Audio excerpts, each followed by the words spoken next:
The year was 1884, and the land was a cruel altar upon which the sun sacrificed the sky each day, bleeding heat onto the cracked earth. For Eleanor Vance, the cruelty was not confined to the landscape. It rode beside her, wore a man's face, and answered to the name of her husband, Garrett. Their wagon, a vessel of dwindling hope, had finally surrendered, its axles split like a dry bone. They were stranded in the vast, indifferent emptiness of the Arizona Territory, miles from any settlement they could name. Useless, Garrett had snarled, kicking the splintered wheel. The word was not for the wagon. It was for her. It was always for her.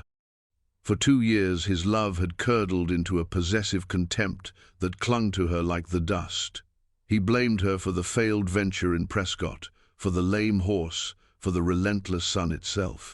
Eleanor had learned to absorb the venom of his words, to build a small, quiet space inside herself where he could not reach. She stood a little ways off, her calico dress faded and sticking to her skin, her gaze fixed on the shimmering horizon. Thirst was a living thing in her throat. Garrett had been rationing the water for 3 days, his sips long and mocking, hers barely enough to wet her lips. He watched her now, his eyes narrowed slits in his sunburnt face. Don't just stand there like a half-wit. Make yourself useful. Find some brush for a fire. Not that there's anything left to cook. Obedience was a reflex, a mechanism for survival. Eleanor turned from the ruin of their wagon and walked toward a sparse gathering of mesquite and brittlebush. The ground radiated heat through the thin soles of her boots. The silence out here was profound, broken only by the buzz of an unseen insect and the rustle of her own skirts against the scrub. It was in this silence that she allowed herself a flicker of a forbidden thought. Freedom, a life where the only harshness was the sun, the only judgment, the vastness of the sky. She bent to pick up a piece of dried mesquite, her fingers brushing against the hot, sandy soil. As she straightened, a movement at the edge of her vision, coiled and tight, drew her eye. Before a coherent thought could form, before a scream could build in her lungs, there was a sharp, piercing pain in her left ankle. It was a pain like 2 needles of fire being driven into her flesh. She stumbled back, a choked cry escaping her lips, and looked down. A diamond-patterned snake, its rattle a furious, dry hiss, was already slithering away into the meager shade of a rock. Panic, cold and absolute, seized her. She clutched her ankle, a wave of nausea rolling through her. The 2 small puncture wounds were already beginning to weep a thin, clear fluid. Garrett. Her voice was thin, stolen by terror. Garrett, help me. He came jogging over, his expression one of annoyance rather than concern. What is it now, woman? Seen a ghost? She pointed a trembling finger at her leg. A snake. It bit me. Garrett stopped.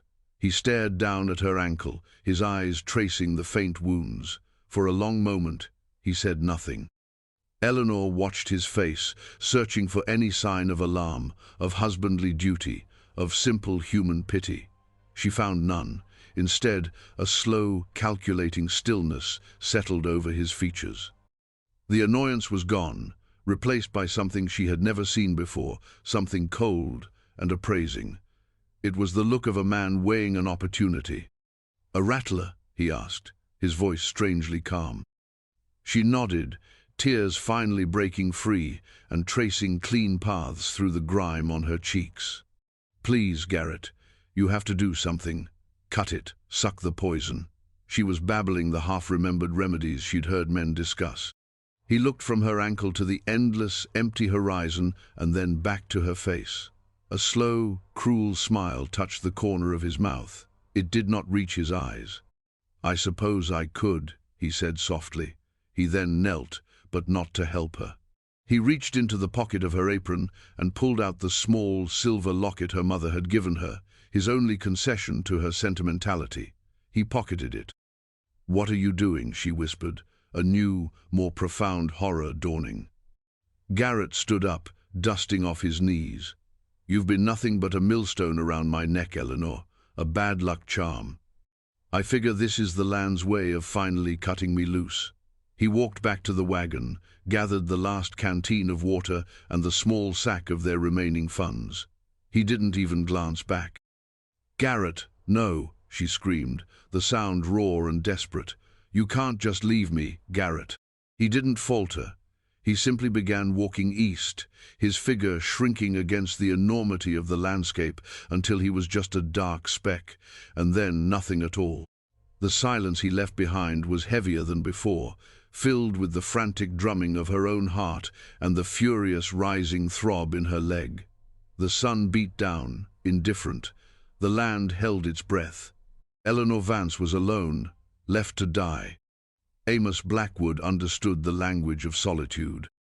It was spoken in the cry of a hawk circling his isolated ranch, in the sigh of the wind through the eaves of his small cabin, in the weary creak of his own bones at the end of a long day. For 5 years, since consumption had stolen his Martha, silence had been his only steady companion. His life was a set of rigid routines: mend the fence, check the well, tend the stock. It was a life walled in by memory and loss, and he had long ago accepted its quiet austerity. He was riding the southern line of his property, tracking a calf that had wandered off, when he saw her. She was not a part of the landscape he knew. He first mistook her for a strange, crumpled shadow beneath a palo verde tree. Curiosity, a feeling he rarely indulged, pulled him closer. It was a woman, sprawled on the ground, one arm flung over her face as if to ward off the brutal sun. He dismounted, his movements cautious. Bandits sometimes used decoys, but as he drew near, he saw the unnatural stillness of her form, the way her dress was torn and stained with dirt. Her face, when he gently moved her arm, was pale and clammy, her lips tinged with blue. Her breathing was a shallow, ragged whisper. His gaze traveled down her body and stopped at her left leg. It was grotesquely swollen, the flesh angry and discolored, a violent purple that crept past her knee. And there, on her ankle, he saw them. The 2 dark punctures, the unmistakable signature of a Crotalus. He felt a jolt, a surge of something that broke through the calm surface of his solitude. It was a feeling of urgent, protective fury. Fury at the snake, at the merciless land, at whoever had left her here to suffer this fate. There was no time for deliberation.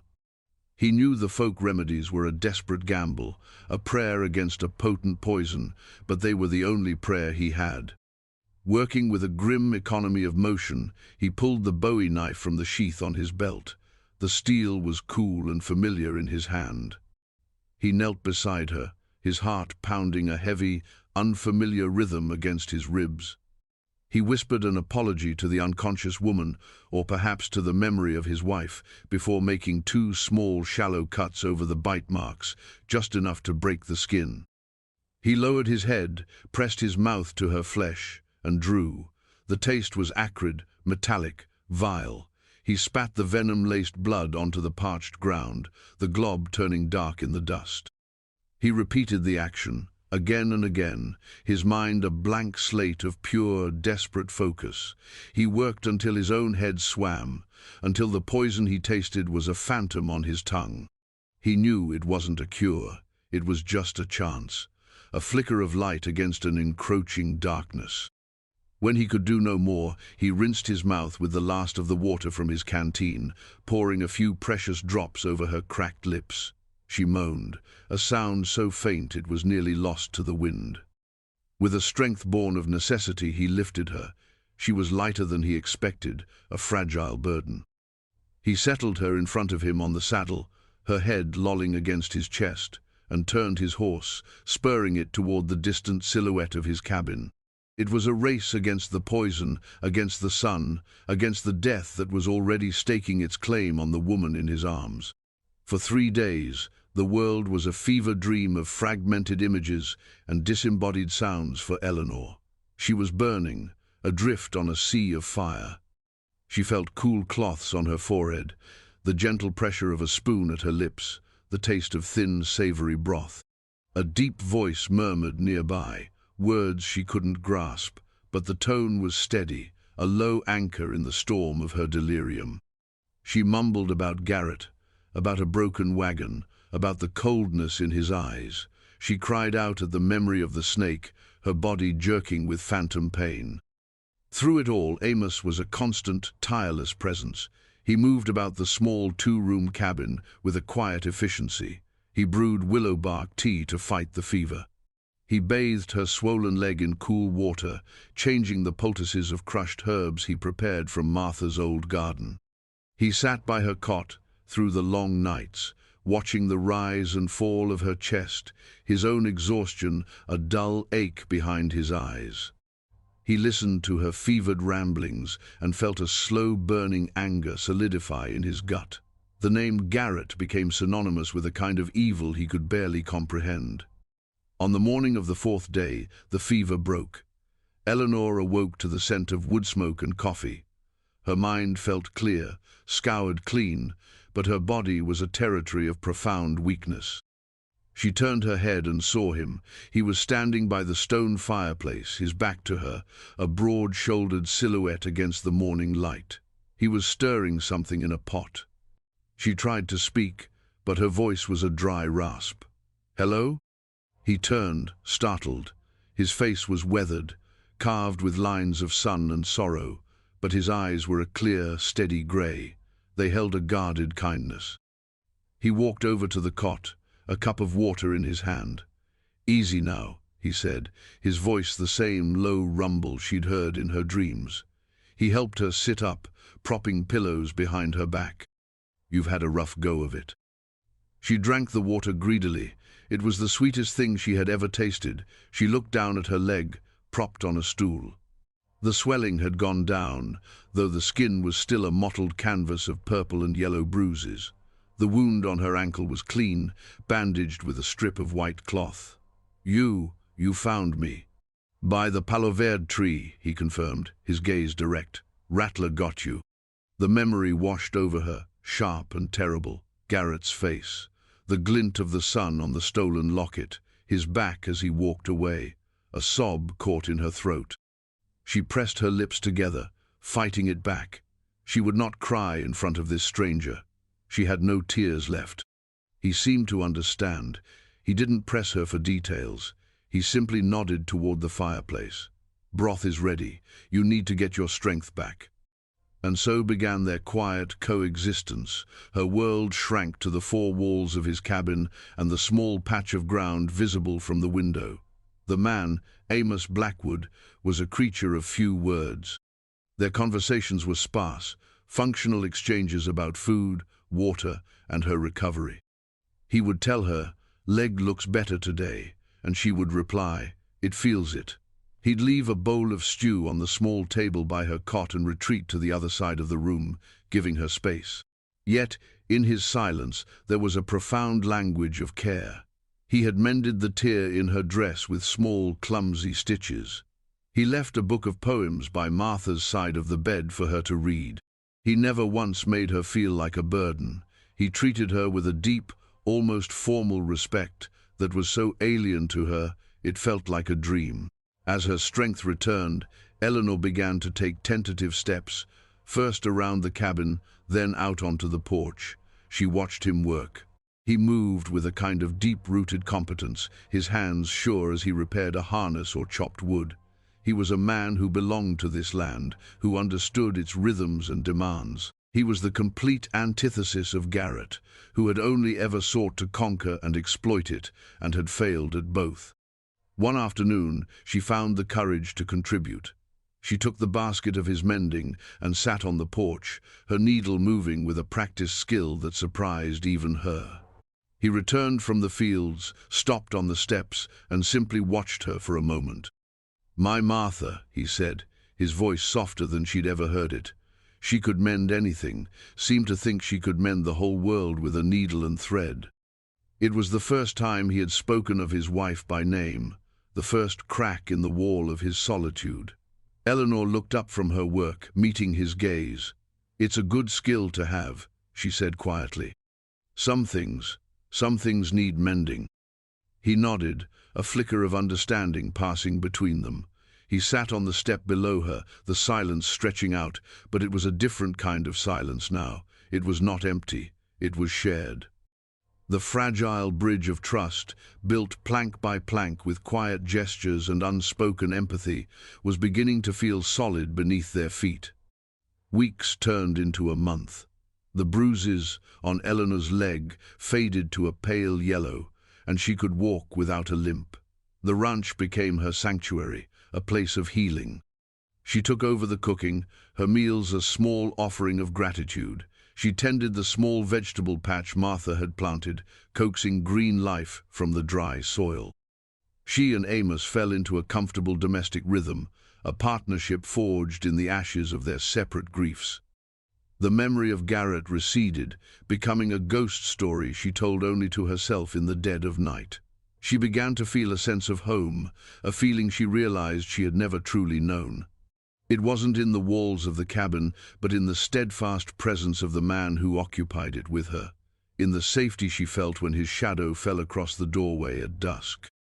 One evening, as they sat on the porch watching the sky bruise into nightfall, she finally found the words. "He left me to die," she said, her voice barely a whisper. "My husband. He saw the bite and he just walked away." Amos didn't look at her. He kept his eyes on the horizon, his jaw tight. "I figured as much," he said, his voice a low growl. "Some men aren't men at all." He was silent for a long time. Then he turned to her, his grey eyes holding hers. "He won't ever hurt you again. I won't let him." It wasn't a romantic declaration. It was a statement of fact, a promise. And in the vast, quiet expanse of the West, under a canopy of 1,000,000 stars, Eleanor believed him. She had been found not just in the desert, but in the quiet heart of a good man. The peace they had cultivated was as fragile as a desert bloom. It was shattered one hot Tuesday by the arrival of a buggy, kicking up a plume of dust that was visible for miles. Amos saw it first from the barn. His body went rigid. Visitors were a rarity. Unannounced visitors were a threat. He walked toward the cabin, his hand resting near the Colt Peacemaker on his hip. Eleanor came out onto the porch, wiping her hands on her apron, her face etched with a familiar dread. As the buggy drew closer, she recognized the man holding the reins. It was Mr. Shaw, the sheriff from Jericho, the nearest town, some 30 miles east, and sitting beside him, looking smug and proprietary, was Garrett Vance. The sight of him stole the air from her lungs. He looked cleaner, better fed. He wore a new shirt. He had clearly prospered from her death. A cold fury, an emotion she had suppressed for years, rose up in her. The buggy stopped. Sheriff Shaw, a portly man with a weary expression, climbed down. "Amos," he said with a nod. His eyes flickered to Eleanor, a hint of confusion in them. Garrett disembarked with a flourish, a practiced smile plastered on his face. "Eleanor, my love, my darling wife, thank God you are safe." He started toward the porch, his arms outstretched. Amos moved without thinking, placing himself between Garrett and the steps. "That's far enough, Vance." Garrett's smile tightened. "Mr. Blackwood, I am in your debt. As I told the sheriff, I was attacked by Apaches. I was knocked unconscious and left for dead. When I came to, my wagon was gone, my wife vanished. I have spent weeks searching for her, fearing the worst." His performance was seamless, his voice filled with feigned relief and sorrow. "He's lying," Eleanor said. Her voice was steady, clear, imbued with a strength she hadn't known she possessed. She looked directly at the sheriff. "There were no Apaches. My husband abandoned me after I was bitten by a rattlesnake. He left me to die." The sheriff looked from Eleanor's resolute face to Garrett's indignant one. "Now, ma'am," he began, clearly uncomfortable. "That's a serious accusation. Your husband here registered you as deceased. He seemed mighty broken up about it." "He is a fine actor," Eleanor stated flatly. "Ask him where my mother's locket is, the one he took from my pocket as I lay on the ground, dying." Garrett's mask of civility began to crack. A vein pulsed in his temple. "She's delirious. "The fever, Sheriff, it's addled her mind. This man has clearly taken advantage of her condition. She is my wife. By law, she belongs with me, and I am here to take her home." He made a move to push past Amos, to grab Eleanor's arm. Amos didn't draw his weapon. He didn't need to. He simply stood his ground, an immovable object. His body was tense, a coiled spring of protective instinct, but his voice, when he spoke, was dangerously quiet. "She's not going anywhere with you." The three words hung in the hot, still air. They were a line drawn in the dust, a declaration of war. "She is my property," Garrett snarled, his true nature finally erupting through the veneer of charm. "The law says so." "The law doesn't give a man the right to leave his wife for buzzard food," Amos countered, his grey eyes like chips of flint. "You can tell the sheriff whatever story you want, but you will not lay a hand on her. You will not take her from this place." The confrontation had reached its peak. It was not a battle of guns, but of wills. Sheriff Shaw looked at Eleanor, standing tall and defiant on the porch, her gaze unwavering. He looked at Garrett, his face twisted with rage and thwarted possession. And he looked at Amos Blackwood, a quiet, solitary man who was now willing to stand against the law, and a dangerous man for the sake of this woman. The truth of the situation settled in his gut, heavy and undeniable. "Vance," the sheriff said, his voice taking on a new, hard edge. "Mr. Blackwood is right. You'll not be taking her. In fact, I think you and I need to have a long talk about filing a false report, and fraud, and maybe attempted murder." The color drained from Garrett's face. The fight went out of him, replaced by the panicked look of a cornered rat. He stammered, protested, but the sheriff was resolute. The law, which Garrett had tried to use as his weapon, had turned against him. He was escorted back to the buggy, his threats and curses fading as the vehicle turned and retreated down the long, dusty track, disappearing the same way it had arrived. Silence descended once more upon the ranch, but it was a new kind of silence, cleansed and peaceful. The threat was gone. Eleanor slowly sank onto the porch step, the strength that had held her up finally giving way to a profound sense of relief. Amos turned and sat beside her. He didn't touch her, but his presence was a solid, comforting weight.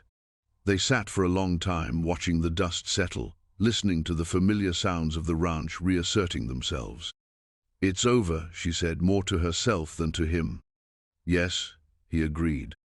She looked at her hands, resting in her lap. They were no longer the hands of the woman Garrett had tried to break. They were strong, capable, stained with the good earth from Martha's garden. She looked up at Amos. His face was calm, the tension gone, but his eyes held a question, the question of what came next. "Amos," she began, her voice soft, "I have nowhere to go." "I know," he said. He finally looked at her, and in his gaze she saw the depth of his loneliness and the hope that had begun to take root there. "Eleanor," he said, speaking her name as if it were a prayer. "You don't need somewhere to go. You're already home." Tears welled in her eyes, but this time they were not tears of sorrow or fear. They were tears of gratitude. She reached out, her hand tentatively covering his. His skin was rough, calloused, but his touch was gentle as he turned his hand over and laced his fingers through hers. The sun began its slow descent, painting the sky in hues of rose and gold. The harsh land, the place of her abandonment and near death, had become a place of rebirth. In the heart of its unforgiving beauty, two solitary souls, scarred by their pasts, had found not just survival, but sanctuary. They had found it in the shared quiet, in the steadfast care, and in the simple, profound truth of a hand held in the fading light. They had found it in each other.